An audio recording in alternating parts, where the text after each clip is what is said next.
মানুষ মানুষের জন্য এই ব্রত নিয়ে বন্যার্তদের পাশে দাঁড়াচ্ছেন সারা দেশের হাজার হাজার মানুষ। শুকনো খাবার দিয়ে অনেকেই ছুটছেন বন্যা কবলিত এলাকায়। এ কারণে বাজারের চাহিদা বেড়েছে চিড়া, মুড়ি, গুড়, মোমবাতি ও ত্রাণ বিতরণ উপকরণের। আর এই সুযোগে দাম বাড়াচ্ছে এক শ্রেণীর অসাধু ব্যবসায়ী। বগুড়া থেকে আরিফ রহমানের প্রতিবেদন, ছবি তুলেছেন জাকারিয়া বিপ্লব।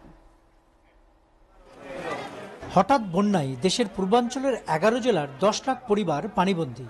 ক্ষতিগ্রস্ত হয়েছেন 51 লাখ মানুষ। সব এলাকার মানুষ অসহায়দের পাশে দাঁড়াচ্ছেন।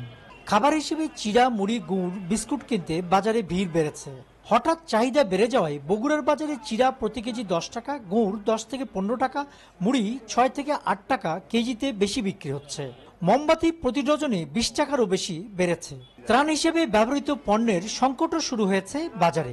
হঠাৎ করে বন্যা আসার কারণে মুরগি, চিড়া, গুড়ের চাহিদাটা বেড়ে গেছে।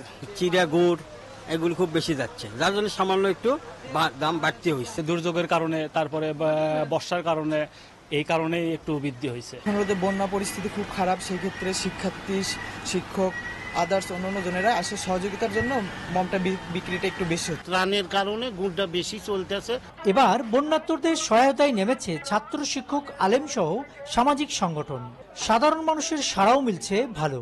তবে ত্রাণ সামগ্রীর সরবরাহ স্বাভাবিক ও দাম স্থিতিশীল রাখার দাবি সকলের। গুড়, মুড়ি, চিড়া এই ক্ষেত্রে দেখা যাচ্ছে অনেক দোকানদার টাকা পয়সা একটু বেশি নিচ্ছে, কিন্তু বাজারের যে দ্রব্যমূল্যের ঊর্ধ্বগতির কারণে হিমশিম খাইতে হচ্ছে। যেখানে আমরা বেশি কিনবো সে জায়গায় অল্প কেনা লাগছে। ঊর্ধ্বমুখীর কারণে আমরা যেমন চিড়ার দাম বা অন্যান্য কিছু আনুষঙ্গিক পণ্যের দাম একটু বেশি। অসাধু ব্যবসায়ীদের বিরুদ্ধে অভিযান চালানো হচ্ছে, জানালেন ভোক্তা অধিকার সংরক্ষণ অধিদপ্তরের সহকারী পরিচালক। এই চাহিদা বৃদ্ধি পাওয়ার কারণে এক শ্রেণীর ব্যবসায়ীরা মূল্য বৃদ্ধির মাধ্যমে বাজারকে অস্থিতিশীল করার চেষ্টা করছে এবং অনৈতিক মুনাফা নেওয়ার চেষ্টা করছে। তো আমরা ভোক্তা অধিকার বগুড়া জেলা কার্যালয়ের পক্ষ থেকে আমরা অভিযান পরিচালনা করছি এবং এই ব্যাপারে আমরা সচেষ্ট আছি।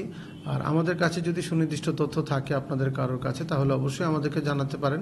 দেশের পূর্বাঞ্চলে বন্যায় ক্ষতিগ্রস্ত মানুষদের পাশে দাঁড়াতে প্রতিদিন উত্তরাঞ্চলের জেলাগুলো থেকে স্বেচ্ছাসেবীরা বিপুল পরিমাণ খাদ্য সামগ্রী নিয়ে যাচ্ছেন। আরিফ রহমান, এসএটিভি, বগুড়া।